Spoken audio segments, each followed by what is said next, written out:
professoressa Renata Benvenu, che io e te chiameremo Renata oggi. Sì, anch'io ho detto ci diamo del tu. Beh, chiaro. Professoressa, ciao Renata, buongiorno. Ciao. Anzi, buon pomeriggio. Buon pomeriggio.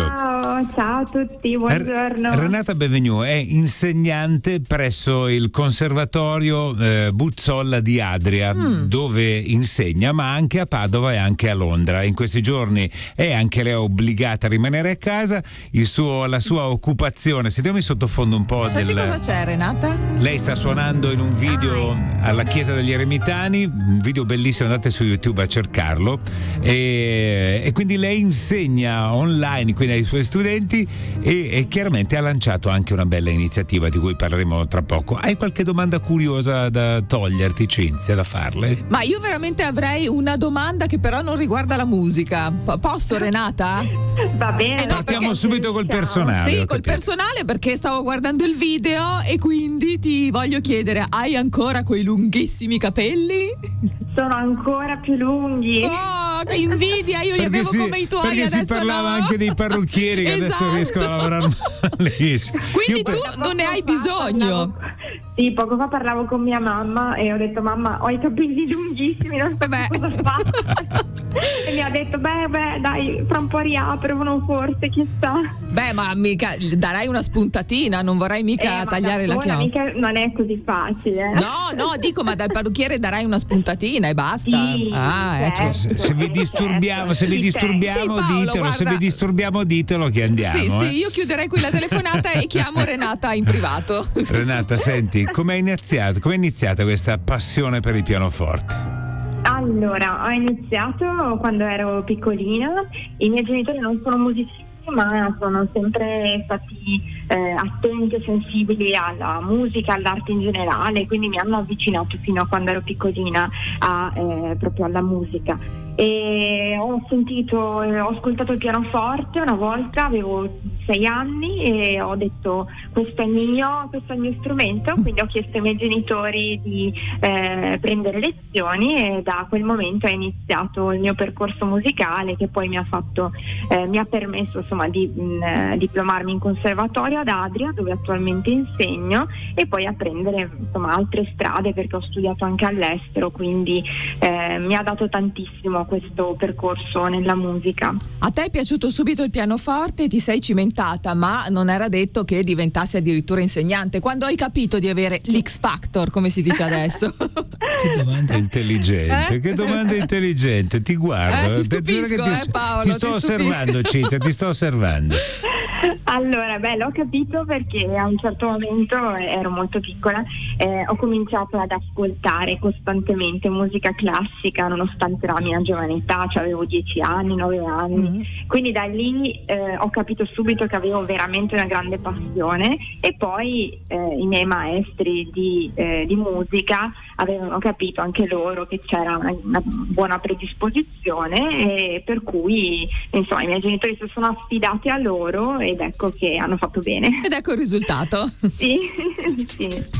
Si nasce predisposti per il pianoforte, Renata, oppure con il tempo che si vede? Cioè, uno nasce pianista o no?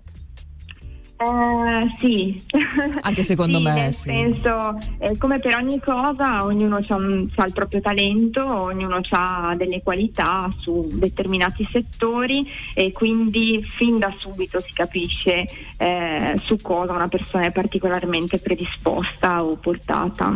Sì. E un'altra domanda, scusa Paolo, che mi è venuta adesso in mente: esistono le famose dita da pianista che a me spesso attribuiscono, ma non ho mai suonato il piano?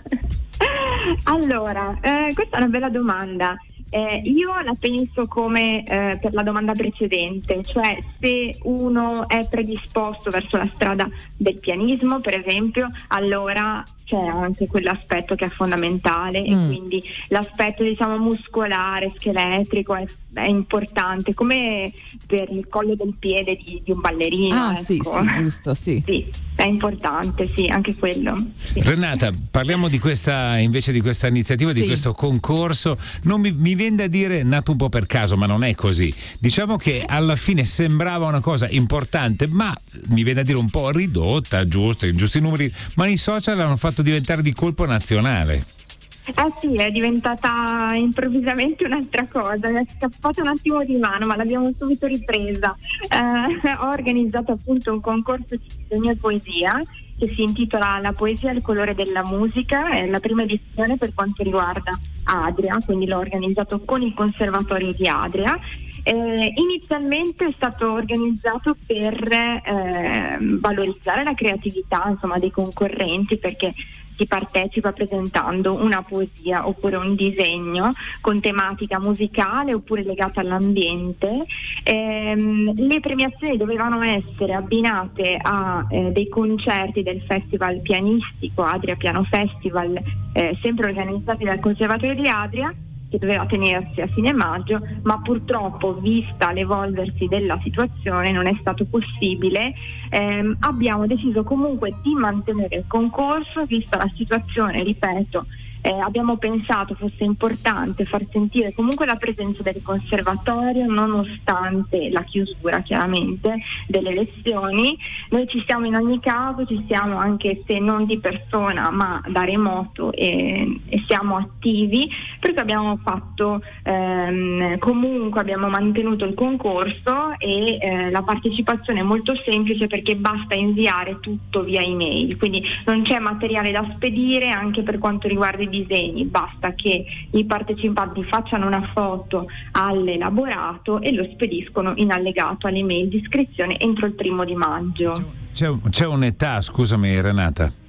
Allora, si va dalla prima elementare fino a senza limiti, quindi c'è la categoria open che è proprio aperta per tutti, quindi ho diversi anche poeti che superano i 60 che hanno partecipato, questo mi ha fatto molto piacere, e anche, come dicevi prima, ci sono diversi partecipanti anche da altre città d'Italia, perché appunto la pubblicità poi è stata fatta anche nei social e questo è servito sicuramente.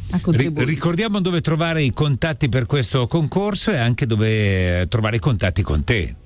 Certo, certamente. Allora, per quanto riguarda il concorso, potete trovare il bando nella home page del sito del Conservatorio di Adria, quindi tutte le indicazioni sono sul sito del Conservatorio, proprio all'inizio nell'home page del sito c'è l'indirizzo email a cui inviare il materiale, quindi l'iscrizione e il materiale allegato, ed è gratuito, questo è importante, non c'è fine di lucro, è gratuito, quindi è un'iniziativa veramente proprio per essere vicini non solo ai nostri ragazzi, ai nostri studenti, ma a tutte le persone che hanno voglia di fare qualcosa di diverso in questo periodo dove chiaramente siamo tutti forzatamente limitati e costretti a casa. Ci sono studenti di Chioggia? Ho visto che c'è una signora di Chioggia poetessa. Vedi che c'è qualcuno. Alcuni oggi ho ricevuto diverse iscrizioni, quindi non le ho ancora viste tutte, però sì, ci sono anche da Chioggia. Benissimo, abbiamo anche una rappresentante, quindi. Facciamo il tifo per lei, vai, sarà una Boscolo, ma tu non lo potrai dire, ma o è Boscolo Tiozzo, facciamo un tifo per la Boscolo, andiamo.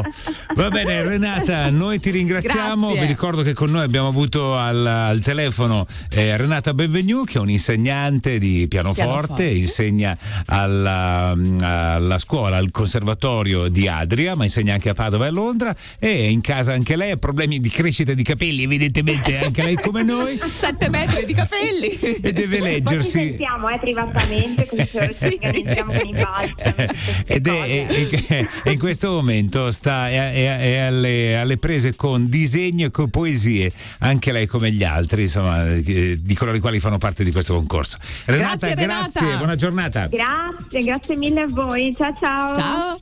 Ciao. Yes, we're playing.